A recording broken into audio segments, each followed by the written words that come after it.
Hi everyone. So we are here for Nonna Gaby's holiday party favorites. Welcome. I'm so happy you're here. And we're going to get started in just a bit. So I'm going to move over to my station. So in this class, there's a lot of grading, prepping, and boiling of things. But the good thing is that is the stuff that takes the longest time. Everything else is pretty easy because all of my recipes are pretty easy and quick and fast to follow. So what I am doing now and what you should do at home is boil your potatoes. So peel and boil your potatoes for the shepherd's pie. I just have them steaming in a large pot, so they're not actually in the water. The steam is cooking them. Sometimes it's a little bit faster that way, and then that just saves me one step of draining the potatoes. So I could just like take them out of the steamer. So they've been peeled, they've been steamed. I didn't cut them because they're kind of small, but if you want to cut them, you can do that, and that'll make the process go much, much faster. But we have a bit of time, so I figured I'd just let them go for a little bit. Then the other thing that you're going to do is peel and slice your apples. So to get them ready for the applesauce, and I actually need to grab my apples, so I will be right back.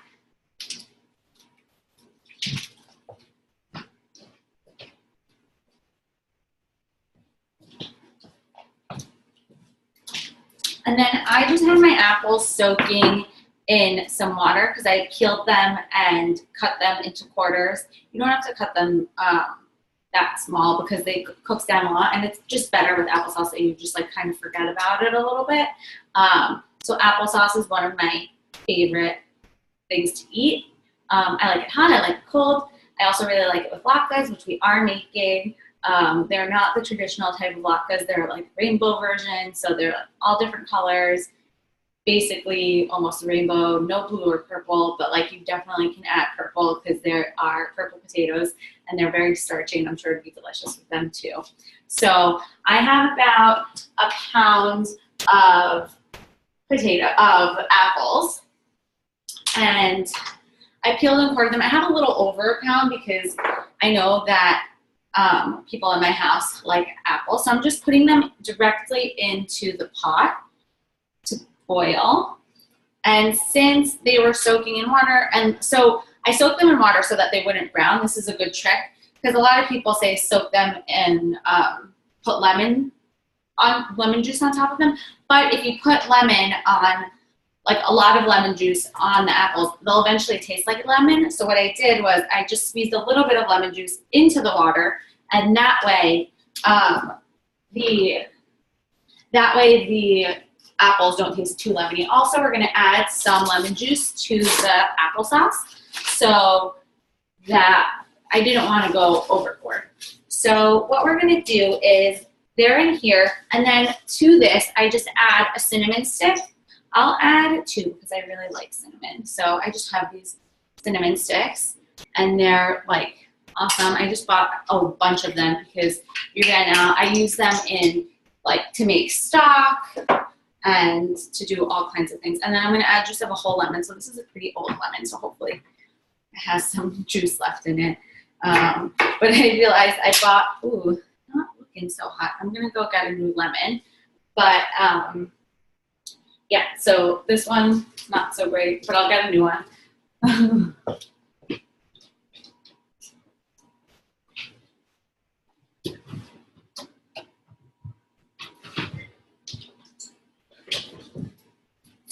That lemon can be used for something else. I can make, I don't know, I'll find a use for it. But we want a nice juicy lemon. That one was a little shrivelly, so I didn't want to use it because also we weren't going to get that much juice out of it. And so, but the lemon juice gives it a nice fresh flavor, so I'm just going to go ahead and squeeze it.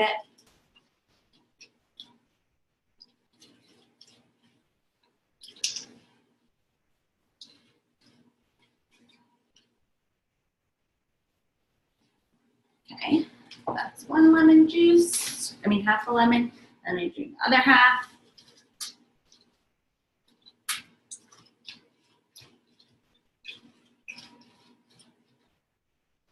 Whew. I'm just getting trying to make sure that none of the seeds go in. So, because even though I squirted it and I squeezed it in this thing, sometimes you know what the better idea is to take this off and then just dump it in. That was my mom talking to me in my head, being like, Gabrielle, do the simple thing. Sometimes I take like extra steps that can be unnecessary, or just like I want to do a shortcut, but actually takes longer. So this is a good win. So I'm gonna add to this about half a cup of water, and my measuring cup, oh, it's over here. Half a cup of water, because I have a little over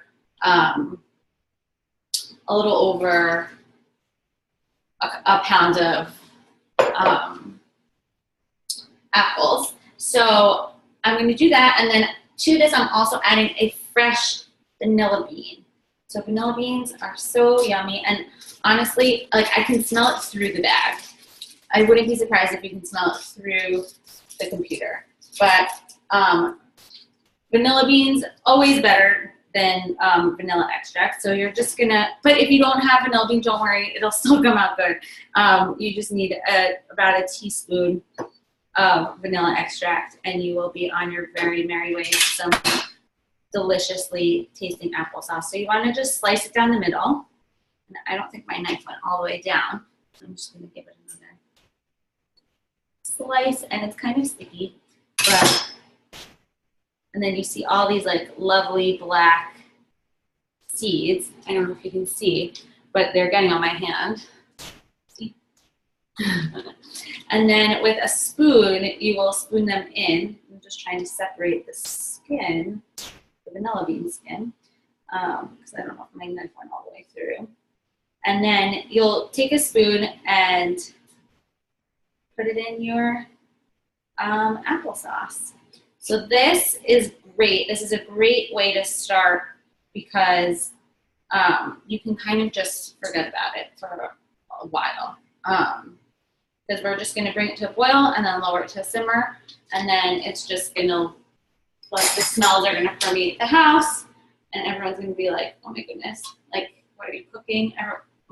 Whoever comes home tonight, what happened here? This is amazing. So see, all the seeds are coming out, and I'm just adding them into the pot as best I can. My dexterity is not so great tonight. I had a very bad burn recently on my hand, but it's almost completely healed. So I'm just being extra careful tonight not to have any accidents in the kitchen. So that is basically it. I'm going to turn this on, and once it boils, I will cover it, and then it'll be like perfect applesauce. I won't have to do really much of anything to it. So I'm just waiting for that to boil, and then we're gonna transfer it inside. So I have my potatoes going, and when I go transfer this inside, I will also check on those and see how they're doing. Sorry, it's getting hot in here. Haha. So now we're gonna make the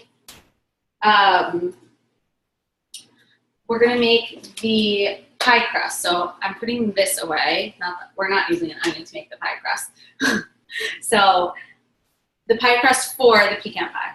And what we're gonna do with that is I'm gonna do something a little bit non-traditional for me, is I'm gonna blend it in a food processor, because it's just gonna make it easier. So I have 1 1/4 cups of flour, and I'm gonna make these into bars because I am having a holiday party this weekend, and I want to serve it in bars instead of a pie. It's just easier. You can cut it up, and then people can just serve themselves.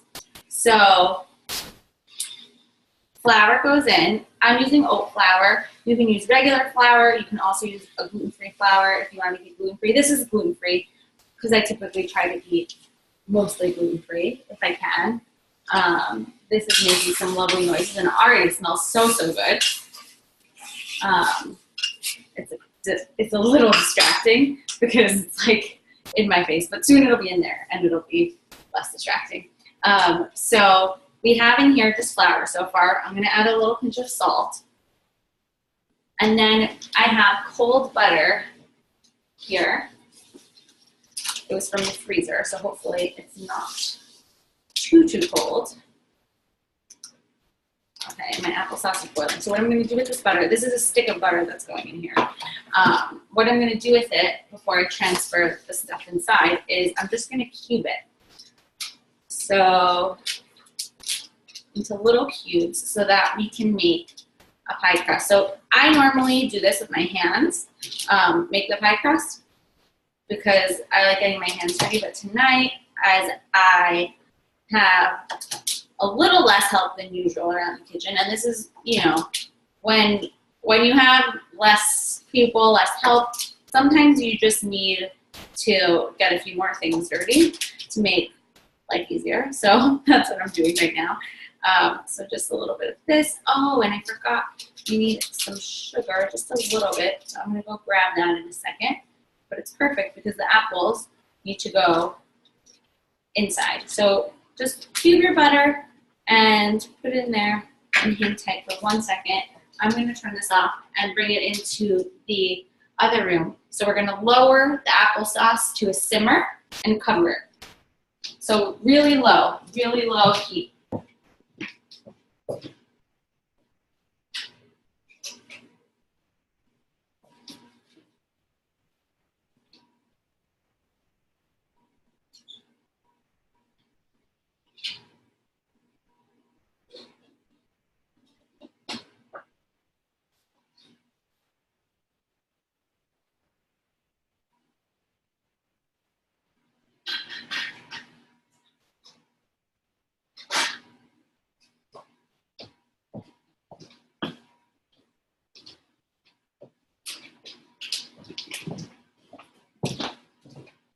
So also, if you haven't already, preheat your oven to 350 degrees because we're going to bake the pie crust. Later, also, we will be baking the shepherd's pie at the same temperature. So we're baking the crust first, and then we're going to bake the filling. And then in between, we'll make latkes. So it's like a little back and forth with everything. So to the pie crust, we're going to add about a tablespoon, let's see, 1.5 teaspoons of sugar. Oh, and my measuring spoons are not here either. Hold on.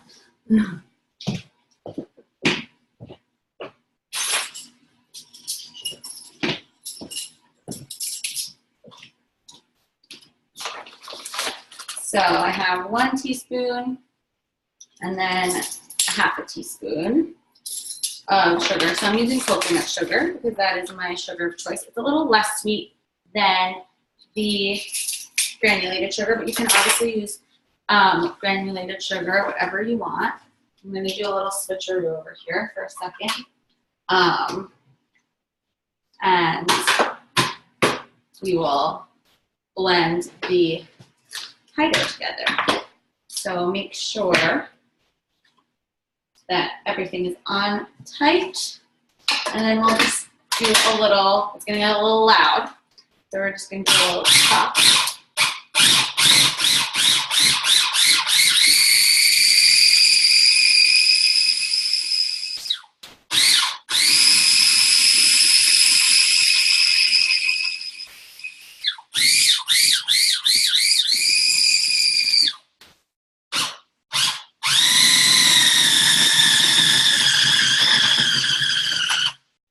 Oops.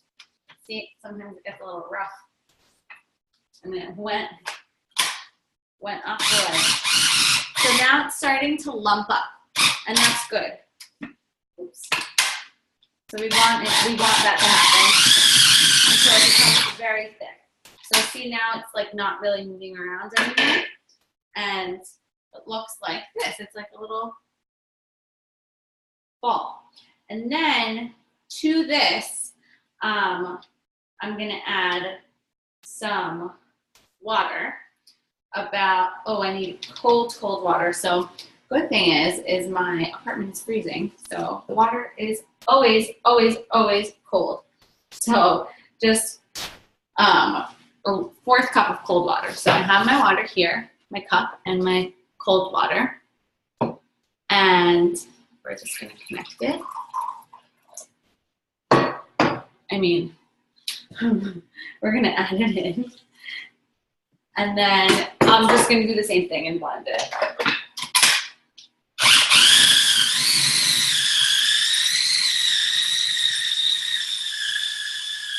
We have a nice thick pie dough. And it's gonna be very like buttery, tasty. It's a little sticky. So what I'm gonna do is I'm gonna get some more, flour, and then I will put it together. So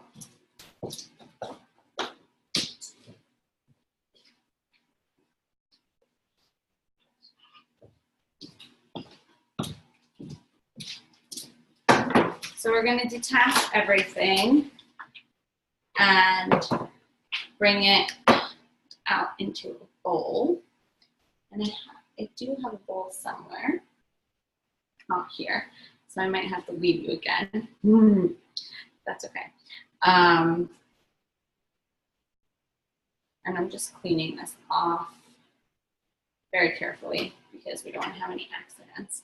And then I'm going to bring a bowl over. And we are going to get our hands dirty.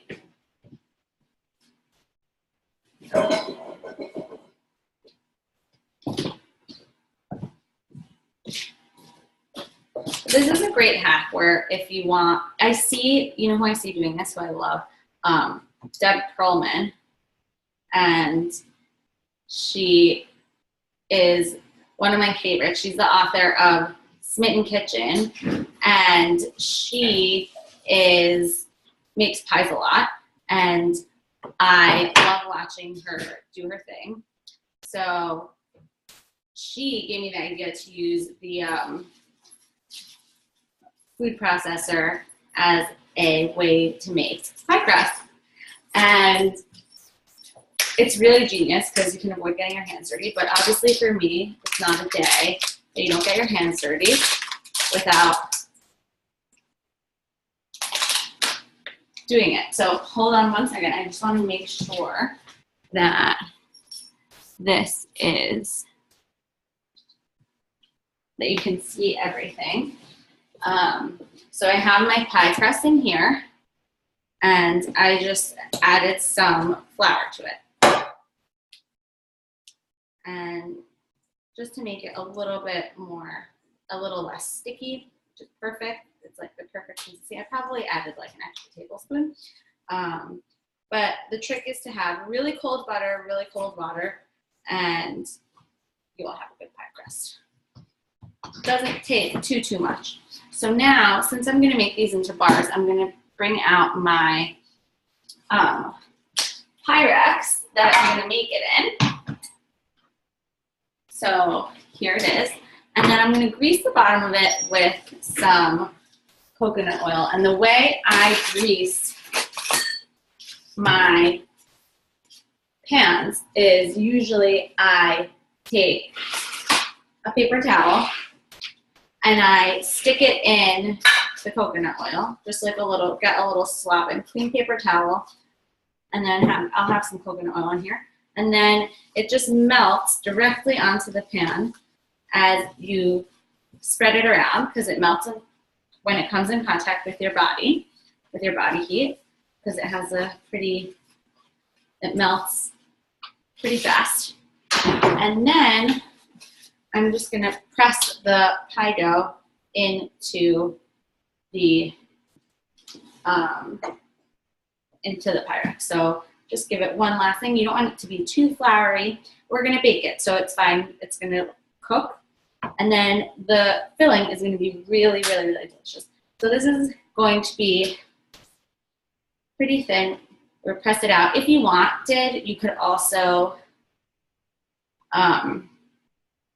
You could also bake it, like roll it out first, so it's a little bit more, looks a little bit more professional. This is a pretty big Pyrex, so I think it might be a little thin. Might have to change it and switch my thinking around. I think I'm gonna, no, I'm not gonna change my mind. We'll see how it goes. But in a pie, it definitely works. I'm experimenting with you guys since it's the holidays and I'm entertaining very soon. So I want there to be plenty of plenty. So I'm just flattening it out with my hand, spreading it out. I also am not such a fan, like I don't need like thick crusts for pies and things like that. I like a modest crust. The filling is where it's at, and this filling is amazing. So it's filled with all the good stuff. The only non-traditional thing that it's filled with is a tablespoon of apple cider vinegar, which takes it to the next level, and bourbon. I actually don't have bourbon today. I usually do have it in the house, but for some reason we are out. But it's great for desserts because it makes for depth of flavor, and it's really, really nice. So I'm just pressing this out with my hands. Keep going. I think if you roll it out, it'd be good. If you would have to have the butter and the water really cold enough so that it doesn't get too sticky. And that way you would be able to have a good crust. Also, it depends on the flour you're using. I think oat is a little bit stickier. So, but that was my choice. I chose oat flour.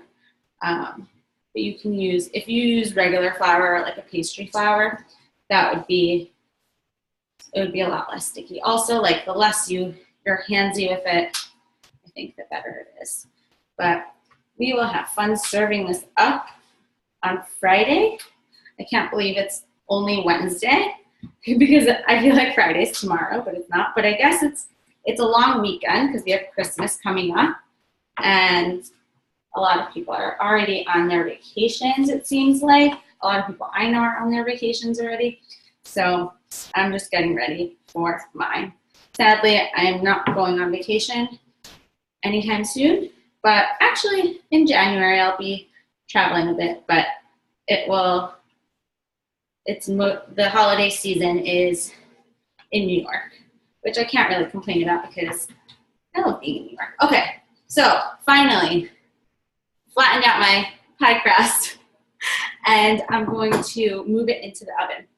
So we're gonna bake this for like 10 to 15 minutes, and then I'm going to move on to making the Shepherd's pie filling. So you can start getting your ingredients ready for that. We're going to need an onion, garlic, carrot, thyme, and rosemary, and then the beef, of course, the potatoes, the wine, and if you want the wine is totally optional, and tomato paste and tamari. So you can get that all out, and I'll meet you back here in a few seconds.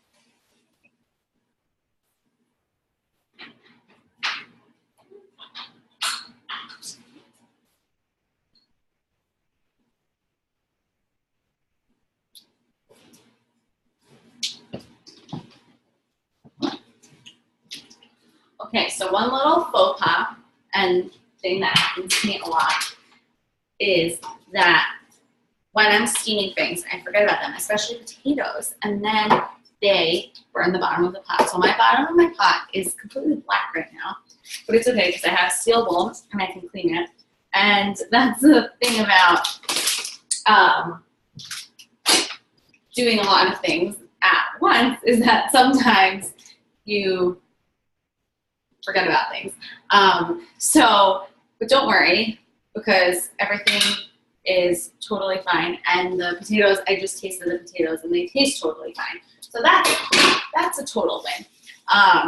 So that's good. They'll make for a nice shepherd's pie crust. Also, we're gonna like fill it with a bunch of tasty things, so it'll all taste really, really good.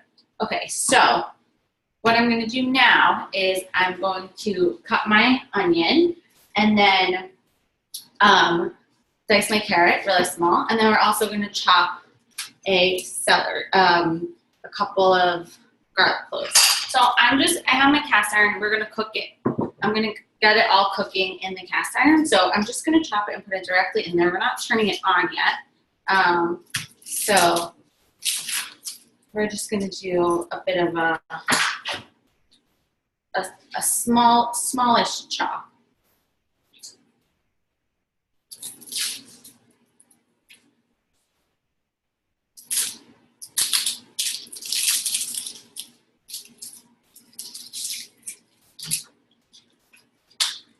So I'm just making sure to keep this part on to make my chopping easier. That way the onion stays together. And then I can peel back any skin, onion peels. It's so funny, whenever I cut an onion, I smell it on me forever. You need like a steel soap brush thing to like get the smell off you for onion and for garlic. But I don't have one of those. I do have steel wool, so I guess I could just like rub my hands with that. But sometimes, like when I was prepping for this class, I had to grate a bunch of potatoes and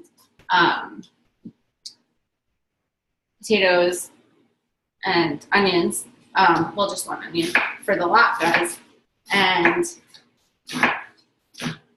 the smell was just following me around. And like until even after I shower, like you still smell it. So I'm just doing a really small dice for the onions, and then they'll go directly in this pan. And what we're gonna do is we're just gonna caramelize it, get them nice and soft. But I'm not turning it on yet because I want to get all my dicing done, and then we'll just add the rest of the stuff in. So. Also, while we're doing this, if you're ahead of me, if you're behind me, you can get a head start on grating all the vegetables for the latkes. So that would be the sweet potato, the regular potato, while we are cooking this. So we're like multitasking. So I'm preparing you for what's coming next. But we're actually not going to cook the latkes until later.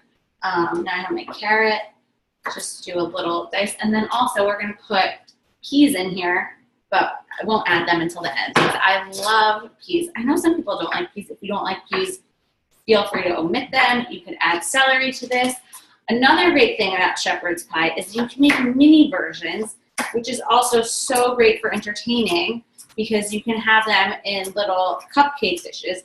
If you have the little silicone cupcake dishes, which I do have, they're great because they're pretty durable. I can bring a few out in a little bit to show you what they look like, but they're amazing. I actually used them in a corporate class I was teaching a few days ago, and they turned out great. We made little molten chocolate cakes. It was awesome. And if you took my summer meze grill class, we made the same molten chocolate cakes, and we made them in the little silicone dishes as well. So that they're just really awesome for entertaining. I could have maybe I don't know. I'm like thinking of like, oh, maybe I should have done all of these in little silicone tins. But it does add work, a layer of work. I'm not gonna lie, because you just instead of putting it in one thing. Whereas, like, maybe we'll leave it in this cast iron. I'll see how much the filling is. I have about 2 pounds of ground beef, so they didn't have lamb at the butcher. I would like lamb, but because I really like the flavor, but they didn't have it. So we're using beef, which I also love, but lamb sometimes feels a little bit more festive, so I'm just smashing this with my hand and gonna just rough chop it, or like as small as I can. So we don't need to be perfect because this is all going to be like, it's like we're making bolognese almost, but with a few different touches. But a lot of the same good stuff goes in it with a few exceptions. Like the soy sauce tamari is a little different, and that's basically it. Everything else is pretty standard.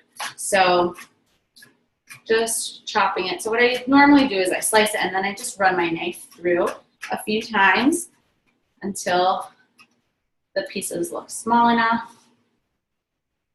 And then I have, oh, it looks like I have some garlic skin over here. Oops.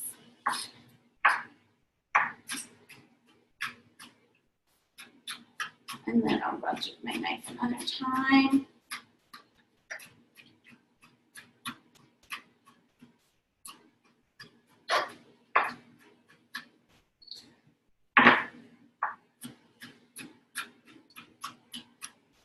And that's good enough for me, I think.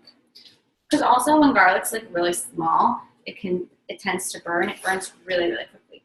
So all this is going in there, and my pan was greased with some coconut oil, but I'm gonna add a teeny bit more. So we're just gonna put it on like a medium low, not too high, because you don't want this stuff to get brown. But we do want it to cook nicely. And also there's gonna be, keep in mind, there's gonna be like a good amount of fat from the beef that renders off. So we don't wanna add too much fat. So I'm just gonna let this go for a bit.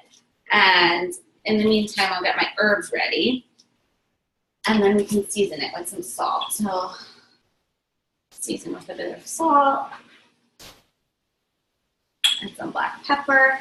I love freshly ground black pepper. I have not fresh pepper, like I have the already ground pepper, but I never, ever, ever, ever, ever, ever use it.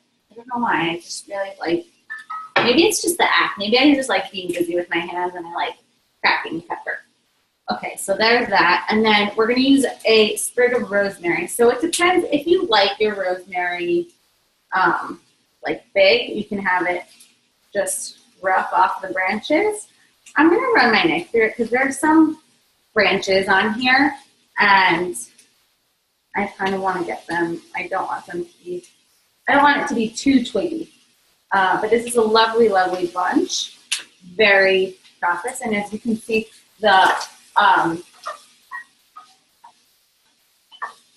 all the veggies are cooking very nicely, already sizzling. And I have to lower the heat a little bit. Not completely. There we go. And I'm just going to run my knife through the rosemary just to chop it a little bit so we don't have huge, huge chunks of rosemary. We also don't want them like flying all around. The cleanup after these classes is always fun because sometimes I manage to get things in places I don't even, like, how did I even get them? And then a couple sprigs of thyme. I think I said 2. So, but I love thyme, so I love fresh herbs. So I'm just gonna pull these off here.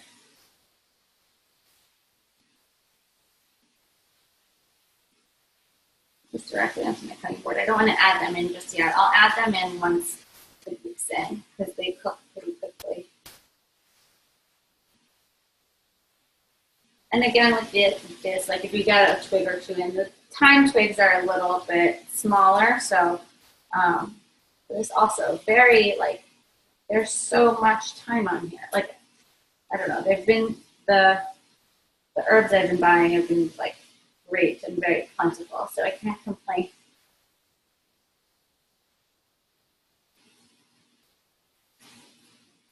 So this is cooking nicely. Onions are starting to sweat.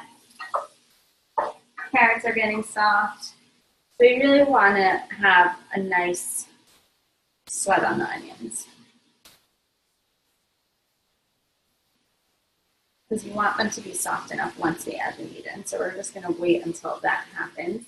And the way to do that is just salt and cooking it on a low heat. All right, so my thyme and my rosemary are ready to go in, but they're not quite ready to go in because my veggies aren't quite ready. So we have a bit of lag time. So if you are behind on any grating for the latkes, you can grate the onion. If you don't want to grate the onion, you can also chop it really small. And I also kept my beets separate from all my veggies because I didn't want it to like bleed into all the veggies. It will once we mix everything together, but I wanted to prolong that as much as possible. I wanted to cook it off anyway.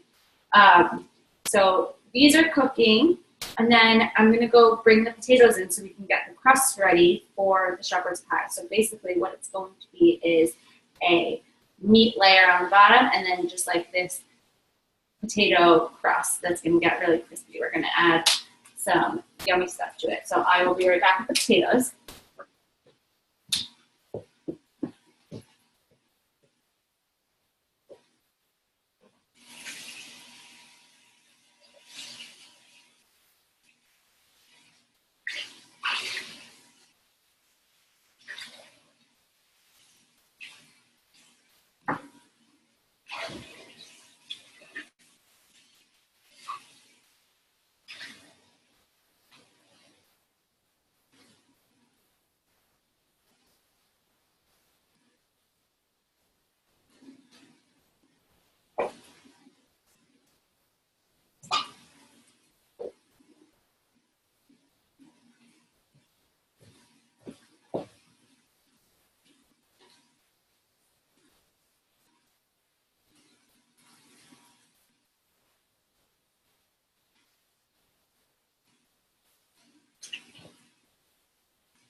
Okay, so here are my potatoes, and I'm going to add some butter to them, just a couple of tablespoons. You could add, oh, I used the wrong, okay. Anyway, I'm gonna need to get a nice of chocolate. I said 4 tablespoons, right? So I'll have 4 tablespoons of butter. I don't know how it's gonna melt. But alternatively, you can use coconut oil or olive oil. I think coconut oil or butter is the move, just because they're a little bit richer and tastier. I mean, olive oil is great, but also it just, I don't know if it'll have the same depth of flavor. So it just depends. Oh, and I forgot, if you wanted to make this vegetarian, instead of using the ground beef, you can use mushrooms. So it's a lot of mushrooms that you have to use, but it would be really, it's like a really, if you chop them rough enough, then it kind of creates a similar effect, and it's really nice and cozy. I mean, it's basically mushrooms with mashed potatoes on top, but you're adding all these depths of flavor with the tomato paste, with the tamari, with the with the like milk and the potatoes, everything. So I actually am not going to add any milk to these. So they're not. It's not going to be. It's going to be more thick, less fluffy. But I don't really like adding milk to my mashed potatoes. I don't know why, but you definitely can. And I have it down in the recipe that milk is an option to add to these. But the thing that is, that will make this like congeal and solidify is the egg yolk. So we're gonna add some egg yolk to this too. And then of course some salt and pepper.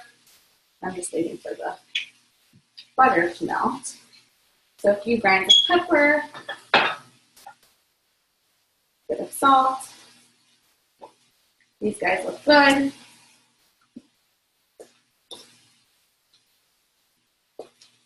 And you just keep mashing. It's a good workout. You know, this I was actually thinking about this when I was prepping for the class, grading everything for the Latkes. I was like, oh wow, this is a great arm workout, especially since I did not go to the gym today. So I'm getting it in here. And you know what? And so I was considering actually buying a food processor with the grating blade to do this. And then I saw how expensive they were. And then I was thinking about my grandma who does everything by hand. And I was like, oh, that's why she's so strong. Because when I was younger, I always thought, like, oh, my Softa is so strong. Like, she can do anything. But the reason why her arms are so strong is because she did everything by hand. She whipped things by hand. She grated things by hand. She was constantly using those arm muscles. So I'm taking a lesson from her. So my potatoes are completely mashed. The butter's melted in. And I am now going to add a couple of egg yolks. So I haven't separated the eggs yet, but I will do that now. And then I will use the egg whites, maybe for an omelet, I don't know, or something. So I'll just separate them quickly over here. And I actually saw someone do a really cool trick. I'll do it with the next egg, but basically she cut a hole in and let all the whites go out. Whoa, it didn't separate that one. Okay, this one is not. This will just be in my omelet tomorrow. Have more eggs, don't worry. So let me show you the trick. So what she did was she poked a hole in the bottom. And how do you do this? You have to be very strategic with it. And then you can stick a fork or something in the part of the egg, so it you know how sometimes the white part has like a film around it, and then you just let it drain out. You can stick your finger in to aid the process along. And you kind of shake out the white. And then the yolk will stay in here. Or if you're impatient like me, you can do it the other way. But we'll do this for one egg. Here we go. Here comes the yolk. I've only ever watched this once. Haven't seen it done many other times. So now I'm just going to break it open because I'm getting slightly impatient to get the yolk out. All right, there's one yolk. There we go. And I can actually scoop this other yolk out because since we're not making like meringues or anything, it's not imperative that it's totally separated. So we have 2 egg yolks, and I'm going to add them here. So we'll do a quick hand wash because we don't want salmonella, but it's okay because these eggs I know are good. But anyway, just to be clean, I'm going to do a quick hand wash.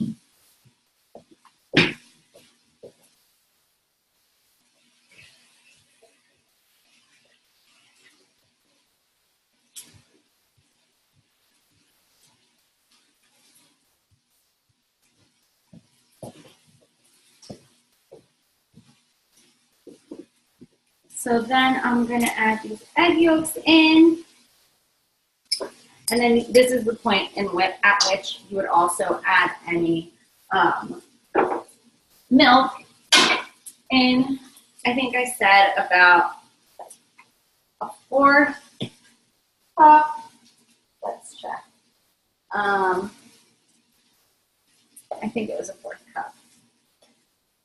But I'm just adding the egg yolk because I like the crust to be like really potato-y. But alternatively, also, if you wanted, you could add some stock to flavor it. And this also, the yolks give it a nice color, like it turns it like this nice yellow color.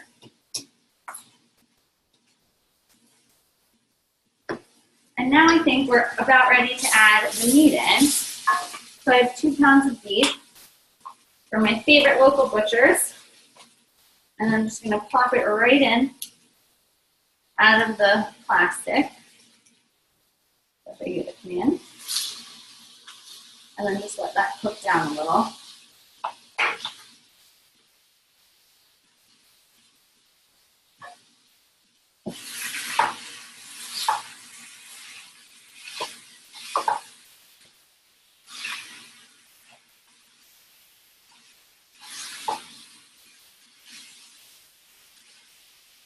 I'm just going to lower the heat a little bit as well.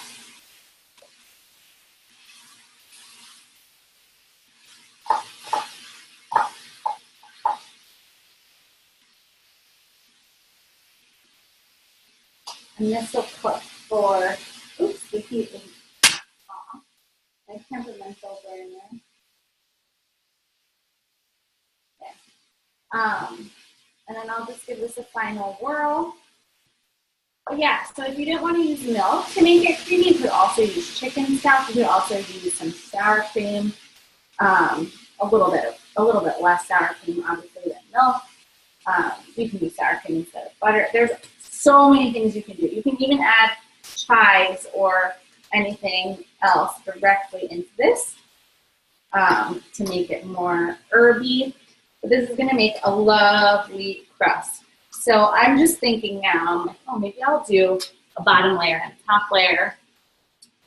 Haven't decided yet. So you can play around with this and have fun because it's all about like experimenting and what you like with this. And really, this is just such a comforting meal, like yummy, delicious depths of flavor, and it's just a perfect winter, warm, cozy meal. And then also it's great for leftovers because it keeps so well. Like the flavors just melt together and become like, I don't know, it's kind of like when you have soup, like it's better the next day. It's kind of similar to that. Like it just gets more and more delicious. So the meat is cooking down.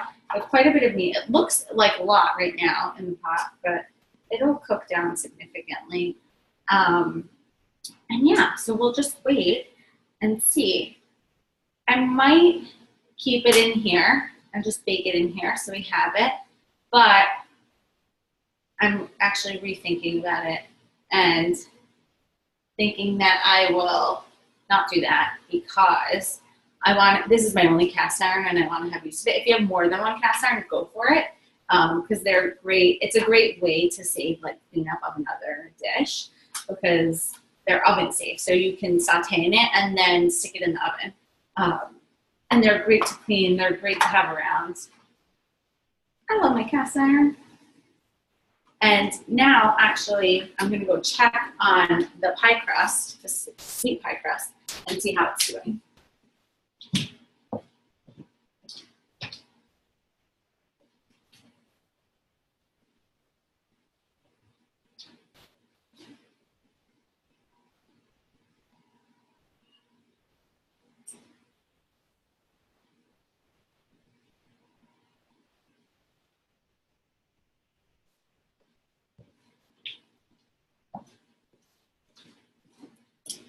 So the pie crust is not quite there yet. It is probably needs another 10 minutes. So it depends also on your oven too. Like I have a electric oven. I'm trying to think. I have an electric oven. So they're actually sometimes better for baking because they're more controlled. So it just depends. If you have a gas oven, they might be a little bit stronger, so it might cook the crust faster, make it crispier, and just be easier to work with. And then to this, once this cooks down a little bit more, I'm going to add the herbs in actually right now because the meat's cooked a little bit, and then we can add the herbs so they won't fully burn.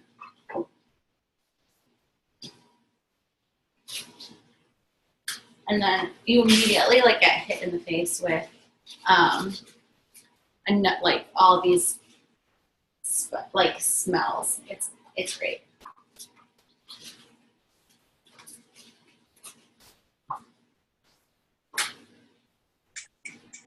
So I just turned up the heat a little bit. It's on medium now. If you want to get it going.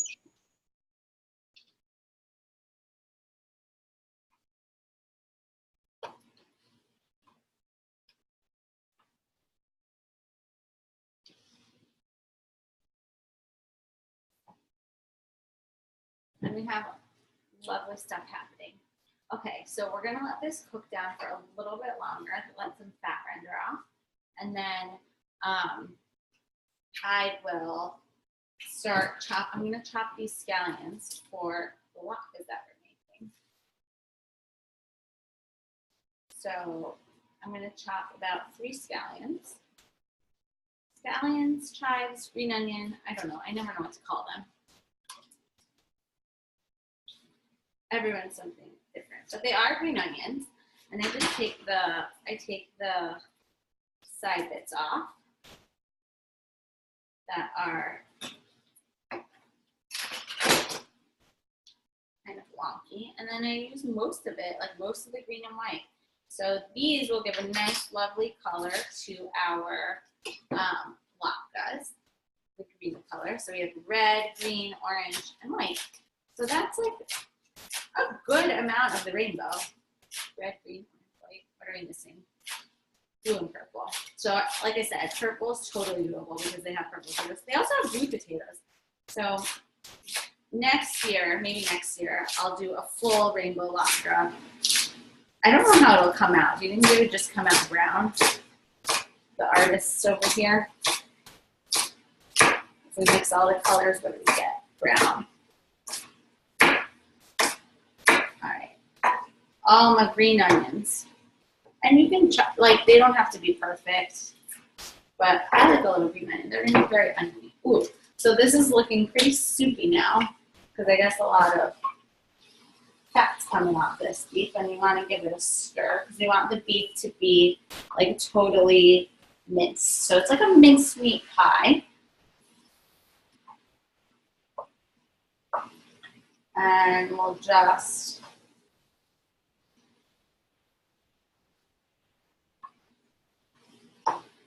swish it around. Perfect. And then to this, now I'm going to add a tablespoon of tamari or soy sauce. And I have another spoon. So a tablespoon. So I recently learned, I may have shared this in my last class, that you're supposed to separate these when you're cooking, but I don't. I'm a bad rule follower. And then a tablespoon and a half of tomato paste. So I like using the tomato paste in the jar because you don't have to use it all in one go. You can, you can use part of it and then let it go. Put it in the fridge. So instead, sometimes a lot of tomato paste comes in a can, and what a good hack with that is that you, sorry, I'm just cleaning my measuring spoon with the beef to get the last bits of tomato paste out. I don't want to waste anything. Leave no paste behind. So if you do have a can, you can take little tablespoons out of it and put it on a baking sheet, on like a get parchment paper, lay out on a baking sheet, and then put little tablespoons of tomato paste on it, so you don't have to refrigerate the can.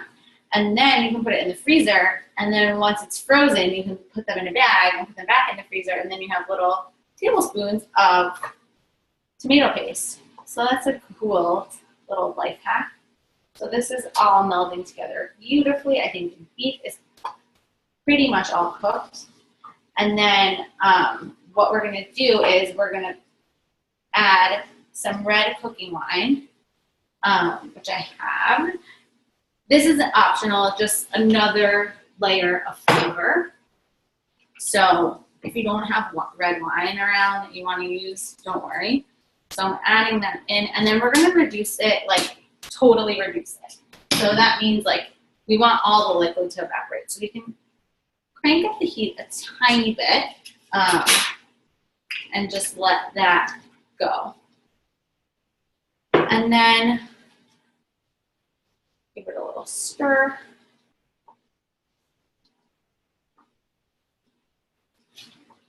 So it's getting like nice and thick and soupy, but we want it to reduce completely. So this is going to give like some really, really, really, really nice flavors. And while that's going, you can also catch up on any grating that you have to do. And what I'm going to do is I'm going to put this over here for a second and move my scallions aside so that I can show you what's happening with the latkes. So I have a huge bowl up here with all of my grated things. And so I have grated onion in here. I kept the onion separate, but you don't have to. And then I have the beet separate because I didn't want it to bleed everywhere. And then I have my sweet potato and regular potatoes.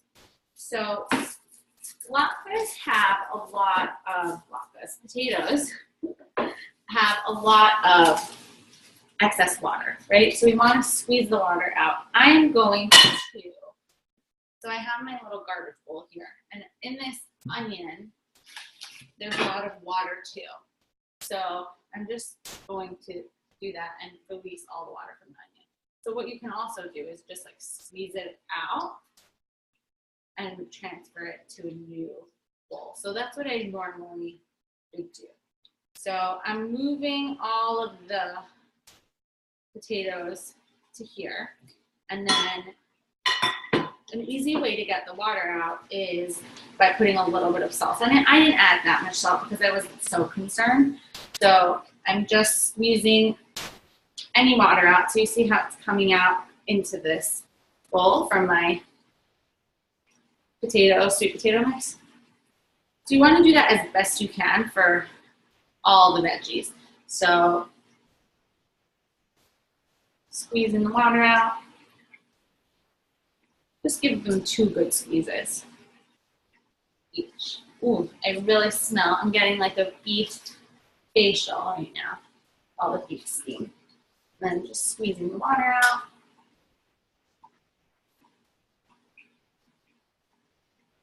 Ooh, ooh, ooh, ooh, ooh. Try not to lose too much grated veggies. See, it got a lot of water here. Ooh, look at that. Coming at you. And that is still reducing, so we're gonna just let it go. And then squeeze. Ooh, check out all this water coming out. It's mostly from the onion. And then the last bit.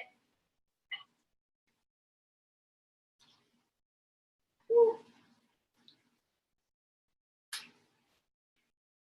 Okay, then my bowl is empty, so we can move it to the side, have some water in it, and then we'll move on to the beets. So the beets don't really have that much water, but we can give them a nice squeeze anyway. but they're pretty dry. So I'll just add them here and then get this out of the way, clean my hands, caught red-handed, and then we can get to mixing the rest of the stuff.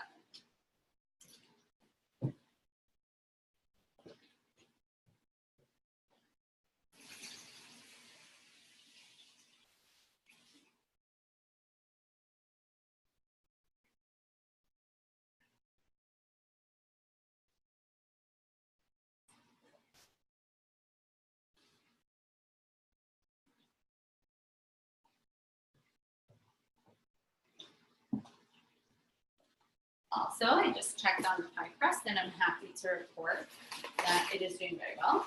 I'm just going to keep it in there for a few minutes longer. And then take it out. So now to this latke mixture, I'll add my green onions. They don't need to be squeezed out. They're not rendering any water or anything.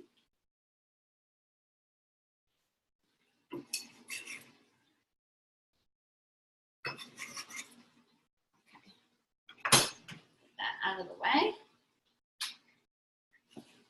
This is looking so good. I wish I could. I'll send. Maybe I'll do a quick. I'm gonna do a quick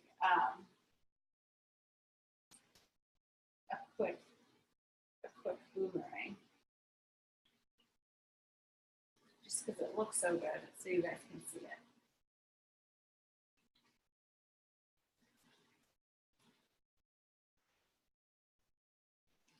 All right.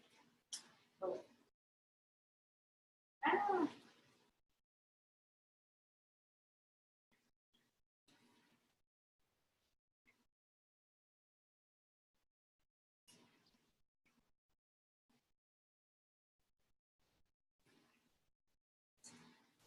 So we're just gonna, I'm just taking a little boomerang so that we can document how lovely this looks. Okay. The world of Instagram. So next I am to this gonna add, so really we're basically done. We just need to add some salt and pepper and some flour. So, and not that much flour, like a tablespoon. So I'm adding some salt and then my flour. And then we have 2 eggs. We're gonna beat 2 eggs.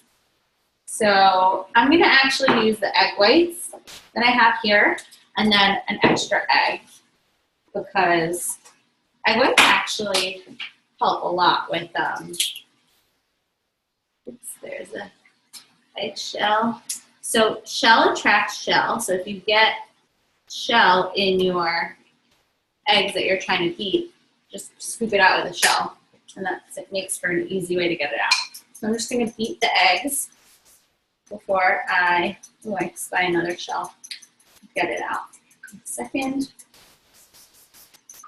And then we'll add this to the egg mixture. I mean the latke mixture. There you are, shell. So I'm gonna grab my eggshell. Not this eggshell, that's that one. Grab this eggshell. And where are you? Now it's sunk to the bottom. I need to find it again. Here it is. Oh, where has my eggshell gone? Okay, there it is at the point. Oh. Well, you know what I'm gonna do? I'm just gonna pour it and hope that I'm just gonna make sure it stays in the bowl. That is exactly what's happening. Great. So I successfully did not get shell on my latkes. Yay. And then we're just gonna get, look how pretty this is. This is like the rainbow. I'm gonna take another photo. Excuse me.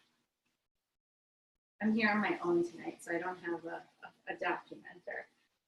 So I'm documenting. Feel free to document as you go on, by the way, because this is like what makes it so fun. And then I can see what you guys are doing, which is really awesome.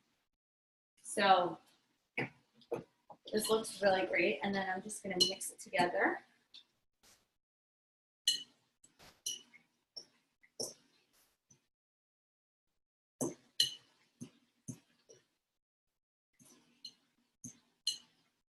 And it looks like our pies are almost completely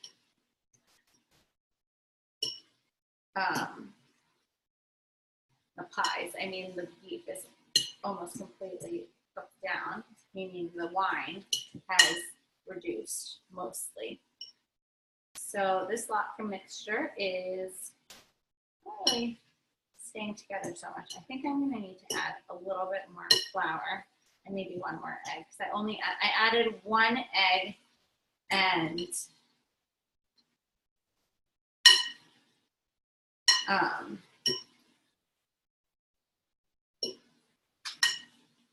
2 egg whites, but egg whites sometimes help it stay together better.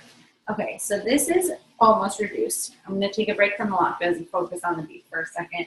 So this is almost totally reduced. So now we're gonna add some more flavor bombs in. And if you don't have stock, we're gonna add the stock at this point, a cup of stock. If you don't have stock, that's okay. You don't, I mean, I don't think water, well, you can add water, but it's not necessary. You could just call it a day here and then stay tuned to when we're putting the actual shepherd's pie together. I'm gonna add the stock and then you're just gonna cook it until it's like super creamy. So about a cup of stock. So I've been on a soup frenzy because it's been so cold here in New York. So I have ample amounts of stock in my fridge and freezer because I made bone broth one day and then I made the second batch the next day with the bones, like again, and then I made a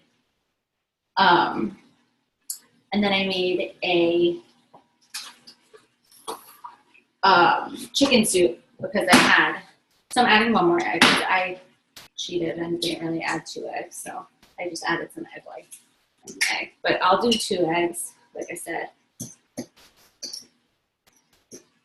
And I might have a little bit more than the amount of veggies necessary because I didn't measure, but it's about 1.5 cups of veggies you should have.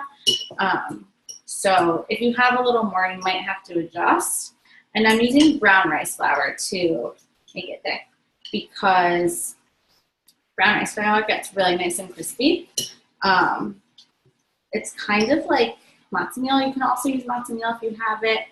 I might add a touch more of brown rice flour.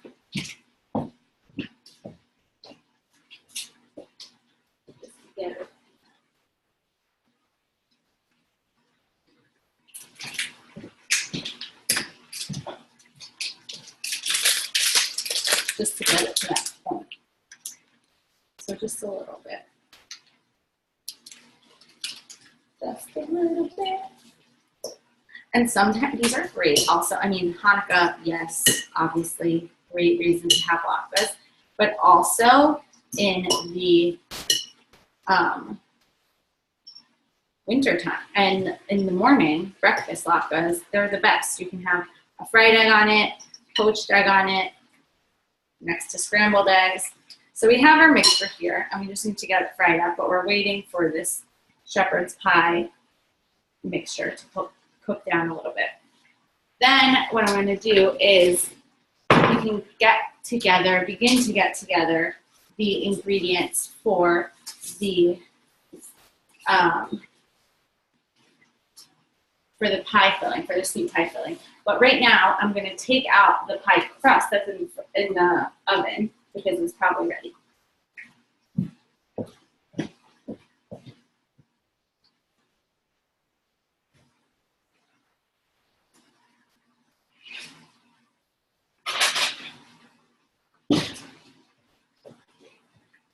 So I just wanted to show you, it's a nice brown and crackly, crispy. So it's going to be great.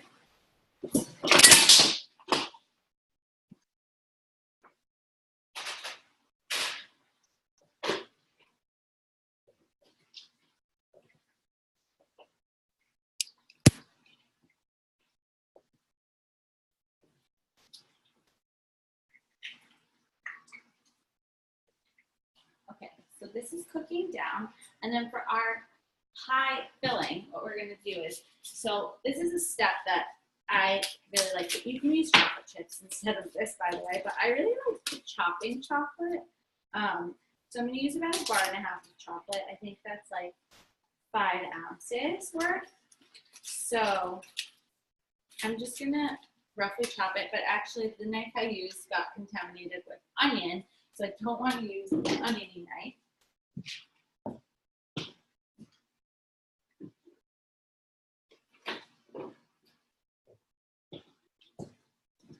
A brand new chocolate knife that's going to be chocolatey, and then you just go like this and chop it. And it kind of breaks into like nice chunks. Like some of them are big, some are small. And you just go like really nice little slivers, and it breaks up really nicely. And then you get some really teeny pieces, and then you get the larger pieces. So it's great. I love chopped chocolate bars. And I'll go from the other side because, and it's really easy because you can do it in the, if you do it well, like I am not, you can avoid a messy chopping cleanup, but I will have to clean this whole table afterwards, so it's okay. And then it's also makes great for a snack. So I'm using 72% dark chocolate. You can use semi-sweet chocolate chips, whatever you want. Nice dessert before dinner. And I'm just gonna chop this one, but we're only gonna use half of it, so I'll chop half the bar.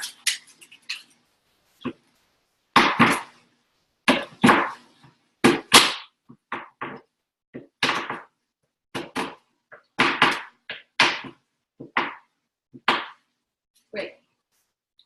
So, and if you have like a really large chunk, you can chop it in half. So I have my chocolate chopped, and then we're gonna need a little saucepan,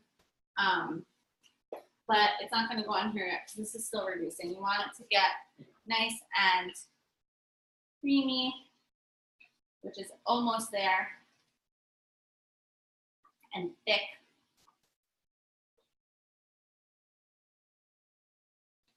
And it just smells really, really good. And then, oh, this is the point where you can add the peas in. So I have a half cup of frozen peas.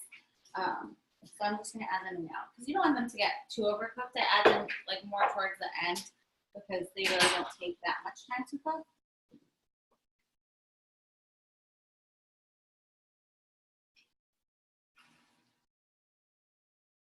And then and they also give a nice green color. So you have little pops of green all over the place right now, which is nice. And we'll have more later too. Okay, so this is just cooking down. And then we're getting this stuff together for our pie. So we're gonna put in a saucepan about 6 tablespoons of coconut oil. You can use butter too, but I prefer, there's a lot of butter in the crust, and coconut oil tastes really good. And then we're also going to use 3 eggs. So I have, but those we're going to add at the end. So I'm just putting the coconut oil in here because we're going to melt this with the apple cider vinegar, and then we're going to toss it with the pecans and the half cup of coconut sugar. So I have my coconut sugar. Where'd it go? I brought it out here. Oh, here. So my coconut sugar, we're going to add a half cup to that. So the half cup of coconut sugar with the coconut oil. So I'll just add that directly in there. And then we will wait till this goes up. And then we also need a tablespoon of apple cider vinegar and 2 teaspoons of vanilla extract. But since I have another vanilla bean. I'm going to use that in here as well because why not?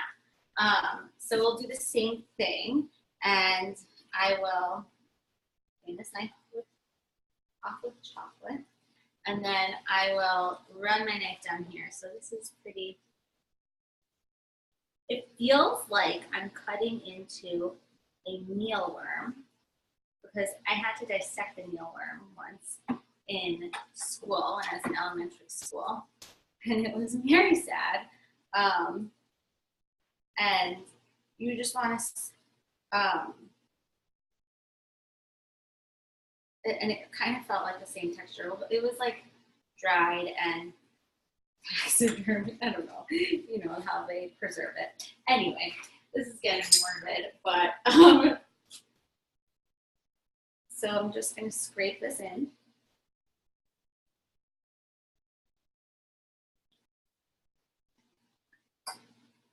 Oh, and it smells so good. So now, it's like the mixture of the vanilla with the apples. The applesauce is doing really well. They're cooking down quite a bit. And they should be done soon. And then I just want to be sure to get all the vanilla possible out of here. So we just want to scrape, scrape, scrape, scrape. Get it in there.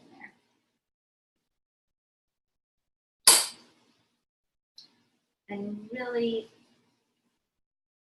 you know what? I realized I should have done. I could have left the pod in with the apples. I might add this pod to the apples right now because it can just add the flavor. So I'm gonna go do that. I'm gonna go stick this. So I scraped all the vanilla out as best I could, and then I'm gonna go add it to there. So this will compensate for the lack of bourbon.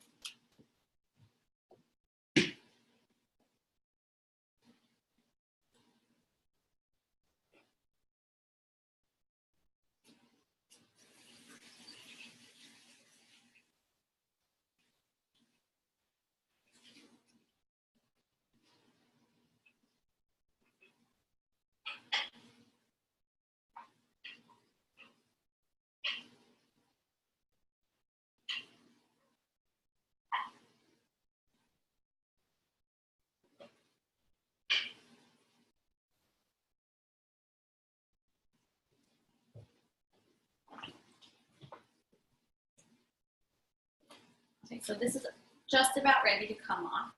I'm gonna turn it off now and let this like finish cooking down. I wanna get everything prepped for this so we're ready to put it together and put it in the oven. So then we're gonna add 3 eggs. So I'll beat the eggs later. I'm going to move this aside, and then I'm gonna get out the pan that we're gonna put the pie in. So it's just a little simple Pyrex, and then I'm gonna coat the bottom of the pan with this mixture.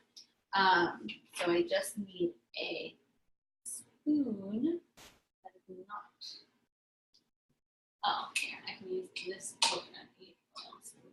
So I want to, so cast irons get very hot, so don't touch them. See how hot. But what I'm gonna do is actually, I'm gonna grab my oven mitts and just do dump it all in.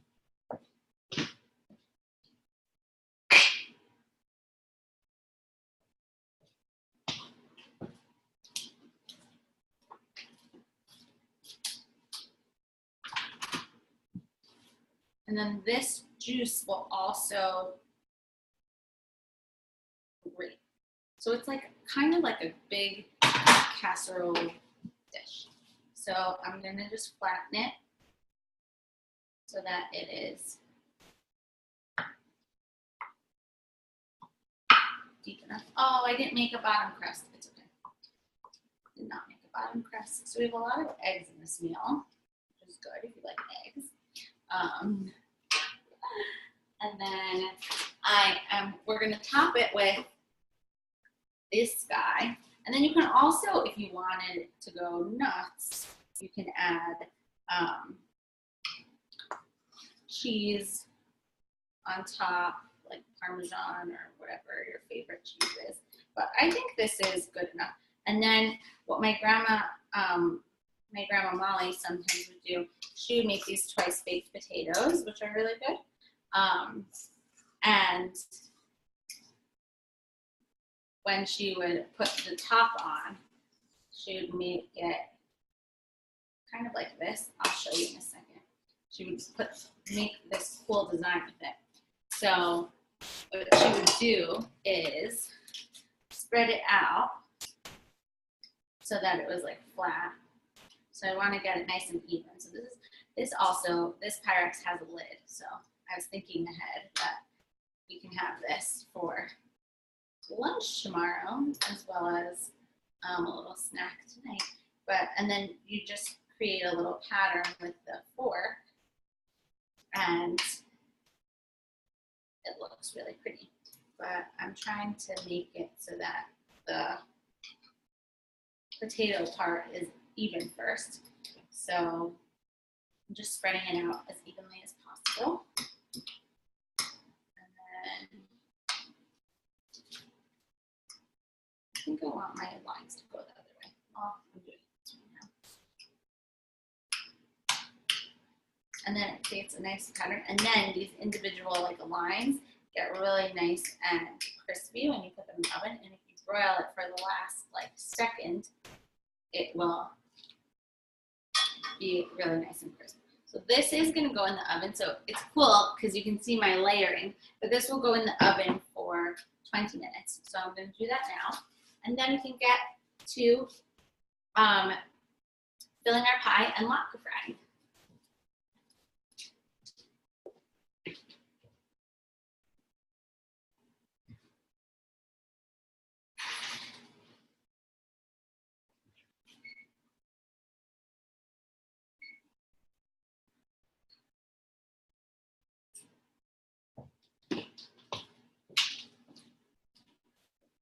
So here is my pie crust. I'm going to move this off so that we can melt our coconut oil and sugar and the melody mixture.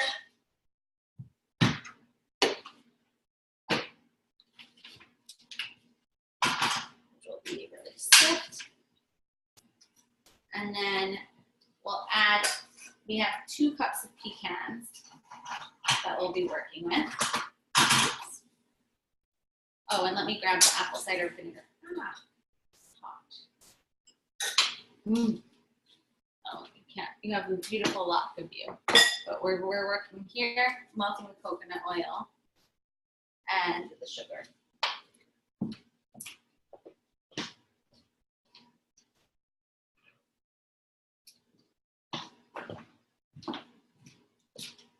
And then you're going to add to this a tablespoon of apple cider vinegar and a tablespoon of bourbon. So I just eyeballed that because I just realized my tablespoon was dirty with tamari. And I didn't want the tamari flavored pie. So this is, since this is actually pretty warm, I'm going to turn it off because it's going to melt very, very, very, very quickly. Because coconut oil melts super fast. So if you have butter, you can melt it too, the 6 tablespoons. And then we're going to add the pecans, which is 2 cups of pecans. And I'm actually going to add them to a bowl because this pot is not big enough. So I need to go get a bigger bowl and we'll add them and get a show on the road.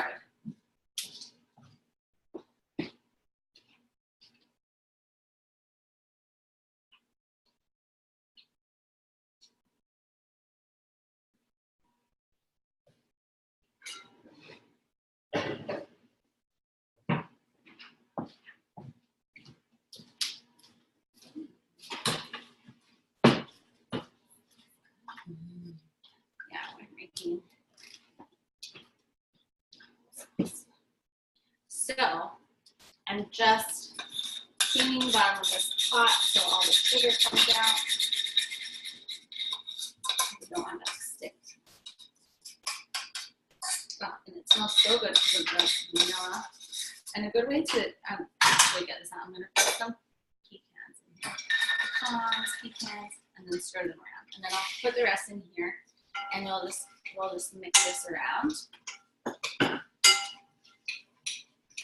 So it's nice and they get nice and coated. I mean, this already in itself looks great. And then, so if you have bourbon, you'd add the bourbon too. And I just want to make sure we get all of the melty goodness. And so these are raw pecan halves.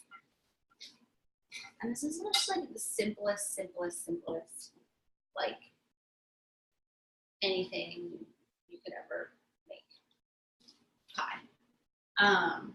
So I'm going to add the chocolate in. And then we have 3 eggs to add in. So you can beat the eggs first.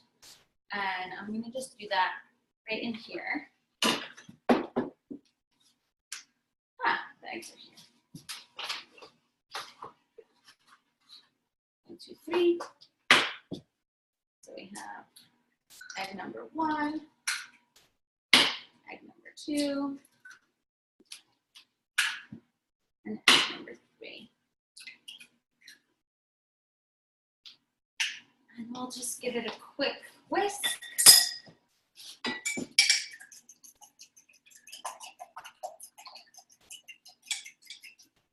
Oh shoot, I think I added 4 cups of pecans. Yikes, okay. I knew that looked like too much. Okay, what do I do now? Well, I can just add more. I'll just double the recipe. I'll add more eggs. So I accidentally added the equivalent of 4 cups of pecans because I thought this measuring cup was 2 cups, but it's actually 4 cups. Yikes. So we're gonna add more egg and add more sugar and oil. So get some oil melted in here quickly with water.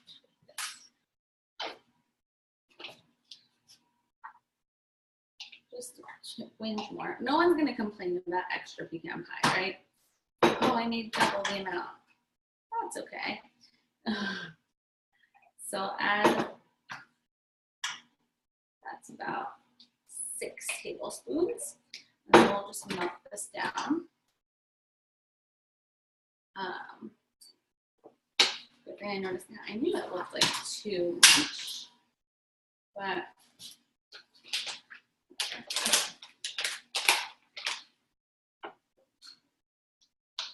is this? No. This is the coconut. So I need another 1/2 cup of sugar. So you guys are doing this once. I'm doing this double because I messed up. You have the right measurements. But it's perfect because we're having a party. I'll add the sugar to this, to the eggs.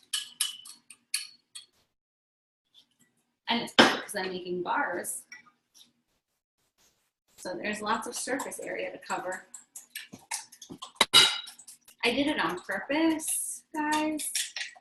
Just didn't want you to make you feel jealous that you weren't having as much pecan pie as me. Okay. So the oil is basically melted. Don't want it to burn. So we're just getting it so it's totally liquefied, and then we're gonna pour it over the pecans and the chocolate mixture. Oh, and it's good. It'll make the chocolate nice and melty. Nothing like hot oil. All right. So that is, and then I need another tablespoon of apple cider vinegar and more vanilla because one vanilla is not enough. So I'll add some vanilla extract too. And then we'll add the egg mixture in. And we have to make sure everything is whipped and nice. And so this is like a gooey perfection. And make sure your eggs are whisked really well, because you don't want like groups of egg white and yellow. And you don't want them to curdle, so you want to mix them really fast. You don't want them to cook partially.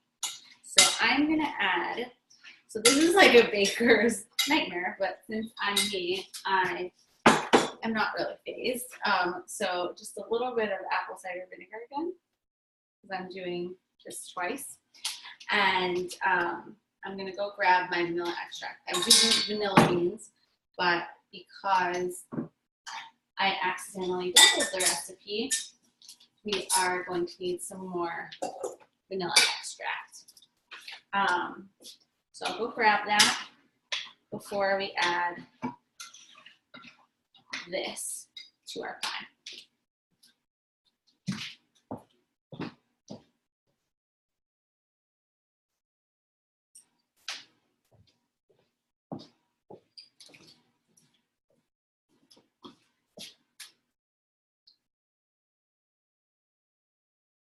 Great.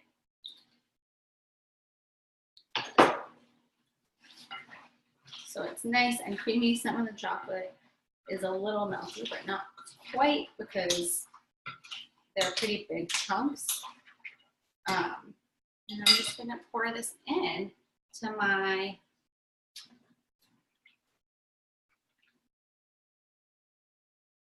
pan. So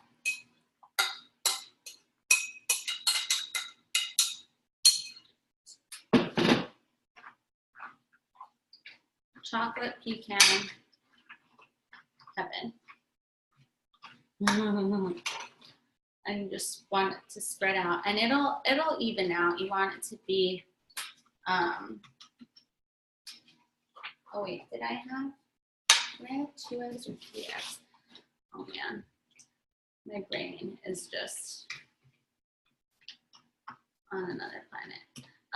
Okay, so this is going in. I'm gonna move this to the side. Making my hands a little white.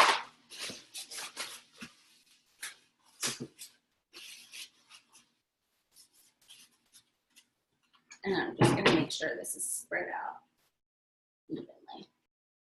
So you want it to be, it's hard with the bar, it's with the bars, you want the pecans to be, it's gonna come out like a ooey gooey consistency.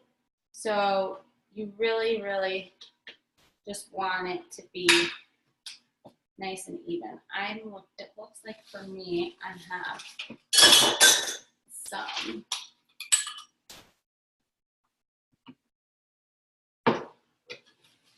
consistency. Oh, this is chocolate. This is a lump of chocolate. But I just got a bit of what it tastes like, and it tastes really good. So this is gonna bake for about 30 minutes,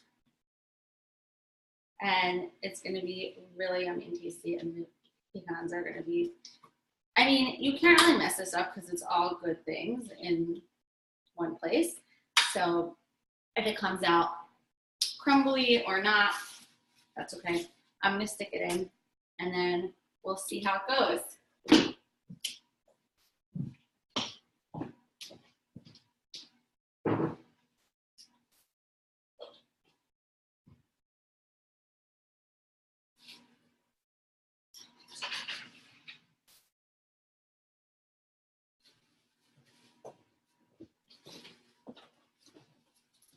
Okay, so last but not least, we will be frying our latkes. So for those of you who don't like frying, you can also bake them on a baking sheet on parchment paper. And then I like to have a little plate, a little mat ready with paper towels to soak up any oil, which there will be a lot of. And So I'm just gonna get a little bit better situated right now. So you can fry in coconut oil. I would recommend grapeseed oil. I don't know, oils that just take better to higher temperatures because they're gonna be on for quite a bit of time. And then those are my top recos. And I'm gonna just give the table a little swipe. Okay, so now I'm all set up. Latke stations. Latkes do take some time to fry, so might not get through all these since I have a lot to go, but we're gonna get the oil in the pan. I start with about like a generous tablespoon, and this for me is not my normal heating. Maybe a tablespoon and a half. This is not my normal stove that I'm used to cooking on, so it's a lot hotter because it's gas. And then you want to get about tablespoon size or bigger, like one of these spoons. Let's see what was on here. Oh, this was the, we could pull this off. I'll show you in a second about sizing.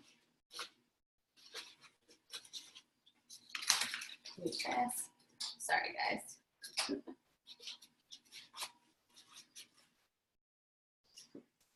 I'm just waiting for the coconut oil to melt. You can also do like a coconut oil butter mixture, but you want to make sure the oil's hot. So basically, we're going to fry it for about a total of 15 minutes on each side.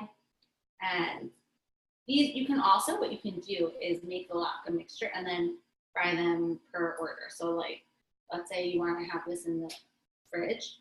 You can have it in the fridge for like a day, or like you want to do it the night before, grate the latke, grate all the veggies, put it in the fridge, mix it together, and then when, let's say you wanted them for breakfast, but you didn't want to do all of this for breakfast, you could do it the night before, and then just have it ready in the fridge. So I'm making like palm-sized portions, but be careful because since these are a little wet, you don't want to burn yourself. So just be careful putting them in. And there one goes. So I'm making them sizable because I like mine chunky. And put the second one in. So I think I can fit about 5 in this round.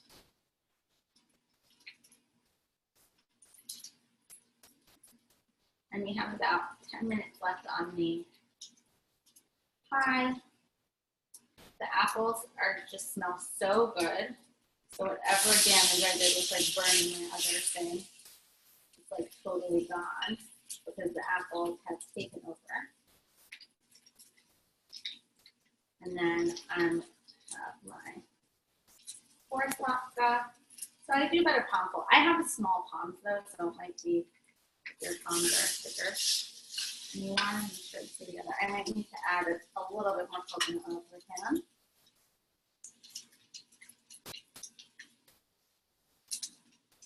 So what I'm going to do is I'm going to put my last one in the middle. Oopsie. You want to separate them. Don't stick your hand. Don't do what I'm doing. This is like a recipe to get really good. But so, ooh, see, it's getting not in here. So I'm gonna add a little bit more oil to this side of the pan because the thing is with these like pans, they're like lopsided, so like oil stays on one side. So I have to like do this every so often. So I'm gonna put on a 7-minute timer and cover this because I don't want to get splashed with oil. And I don't want oil to splash everywhere. So I cover it, and that way it also like steams it a little bit, and I lower the heat, and then I'll cook it for like 7 minutes on one side and 7 minutes on the other side. So that's about 14 minutes. And they've also been on for a bit. So we'll do a quick timer of 7 minutes. And then now we can chat. So I hope everything's going well so far. I've had a few faux pas in the kitchen. I steamed my potatoes and the bottom of the pot got burned, but that's okay. Because the potatoes taste fine. And now they're in the oven with the shepherd pie. It's looking great. My pecan pie recipe, I accidentally doubled the amount of pecans, so I had to last minute double it. Ooh, getting crispy, seems like. I can see them already crisping up. So, and then what else? And then the applesauce was totally fine and seamless. Oh, so what I want to show you now, while we're here, is if you'd like to spruce up your sour cream, which I also really like eating with latkes. So I have this lovely sour cream over here. I sometimes like to add a little herbs to it. So a great way to do that is with some thyme. So literally all you have to do is take a few sprigs of thyme, put it in your sour cream, and stir it up. So I'm gonna go grab a bowl so I can demo that for you in these 7 minutes.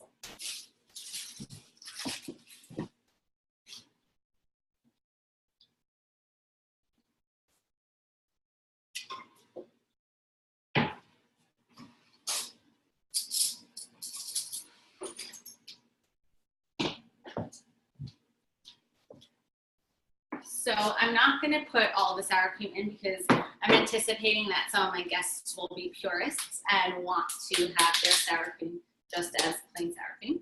So I will respect that as a hostess and will only do it for half of it. You can also add scallions because we have leftover scallions and that goes good. So I'll do half the sour cream. Oh, and that is our shepherd's pie. So I'm going to turn that timer off and set a new timer for the pecan pie.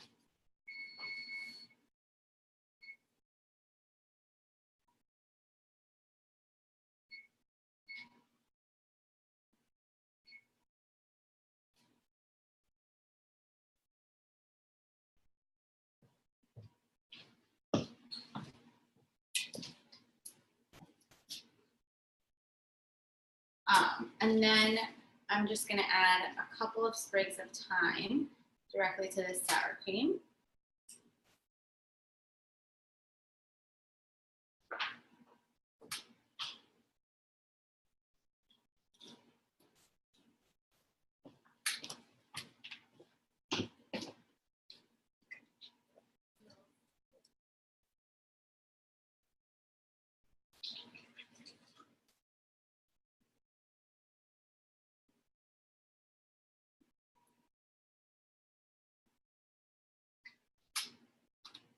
And then you have your fancy-ish sour cream, so your guests will think like you're so fancy, but really all you did was put some thyme in the sour cream, and it's a really cool trick. Also, you can use this for your baked potatoes. Just takes it up that extra level, and it gives it a nice little extra color. I'm gonna add a little bit more because, like, I don't want to leave these guys alone. They'll be sad, and I love thyme. And also it'll go great with these latkes. And the great thing too is you can put these on a baking sheet and with some parchment paper, and then you can keep them warm until your guests come. Or if you fry them a little bit the day before, then you can just have them ready to go. And there we have our thyme sour cream. Voila, very easy. Let's see how many minutes I have on this lock of flip. 2:35. I'm gonna just check and see how they're doing on one side. Ooh, they're staying together pretty well. I think I can up the heat though, and I'm just gonna flip this one. So sometimes I need an assist with the flip. So I'll need like an extra spoon, and then I'll just flip it like that. Nice golden brown perfection. an exact science. Ooh, these are looking really good. I'll show you. I'll take a photo and then show you a close up. This is what I have to result to now. So we're just going to do flipping. I'll flip one more. And then I'll show you, once these are done, I'll have more to fry, but I'll do that later on and show you my applesauce. So I'm going to go get the applesauce right now, and then we'll put the new batch on in a second.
So the apples are, look at them, how golden and lovely they are. So all we have to do now is fish out the, whoops, there's no space over here. So all we have to do is fish out the vanilla pod and the cinnamon stick, which I have to find. And you already have applesauce. You see, they look, I'll get closer, but they look like they are whole, but it's deceiving because if you just move your fork around slightly, oh, I found my other cinnamon stick. If you move your fork around slightly, you will see that it is in fact applesauce. So what a lovely thing to top your latkes with. And you're just gonna mix it. You don't even have to do anything. So if you have one of those machines that can you can kind of boil the apples with the skin and then get the color from the skin too. And then you don't even have to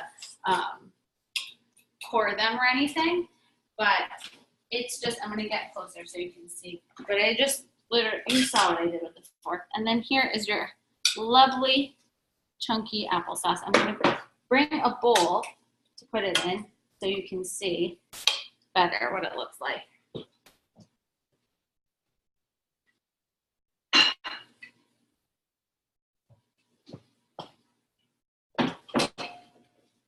Now we're just gonna pour it directly in the bowl.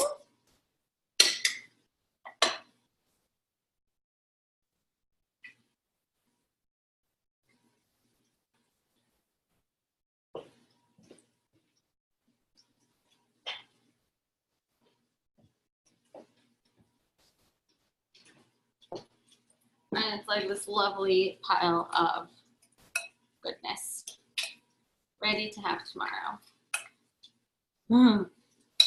Or tonight, even. So I'll leave that here so you can see, watch that steam up. And then I'll check on these guys. So our 7 minutes are going off, but our, I reset it for this part, so I'm just gonna add a teeny bit more oil. So as to not burn the other latkes. And then our pie is almost done. It needs a little bit more time, but I can show you what it looks like. It looks great. I just checked on it. And these are perfectly golden brown on both sides. So I'm going to take them and transfer them to here. My little sheet with the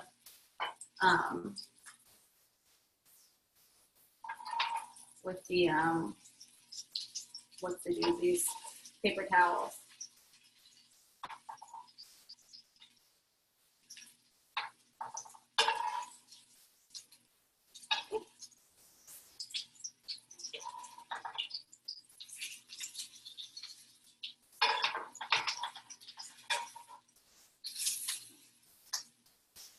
And then we'll just take these off. And they'll be nice and crispy. And if you want, you can finish them off in the oven. I'm going to turn this off and get this out of the way. So we've had a lovely holiday party meal. Hold on, I'm not going to get this out. This is just going to stay here. We had a lovely holiday party meal, and we made these rainbow latkes, which look amazing. They're too hot to pick up, but they look great. And we have our fancy sour cream, our applesauce that smells delicious, our shepherd's pie, which is out of the oven. I'll come and bring you a sneak peek when we get my gloves.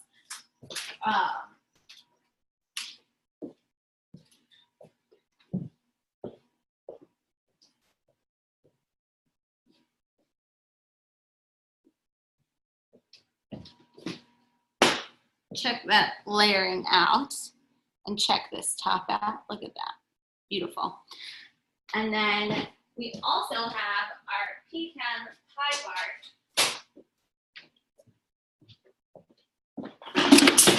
And then we also have our pecan pie bars that are still in the oven. But they are going to be great. I'm stealing a piece of this off because it's coming apart. And it tastes really good, very crispy, very yummy. Sweet potato gives it a nice flavor. The beet, nice color. Everything pretty good. I'm so excited to get this all together. Can't wait to serve it to my guests on Friday. So this will all hold up well. I'll just store the latkes, and then when I'm ready to serve them, I will bake them in the oven for a little bit before people get here on the baking sheet. So it's going to be perfect. The pie, same thing. And the pecan pie bars, they're great cold. So no worries there. Same with the applesauce and sour cream. Thank you so much for joining me at Nonna Gaby's holiday party favorites. I've had so much fun cooking with you, even though, you know, things didn't go as planned, but that's just life. So I have extra pecan pie bars, and yeah, everything's good. So be sure to follow me at the Nonna Gaby and hashtag the Nonna Gaby on any posts that you make or recreate, any of the meals or parts of the meals that you make. I can't wait to see what you guys do, and I'm looking forward to our next meeting together. Thank you so much, and happy holidays.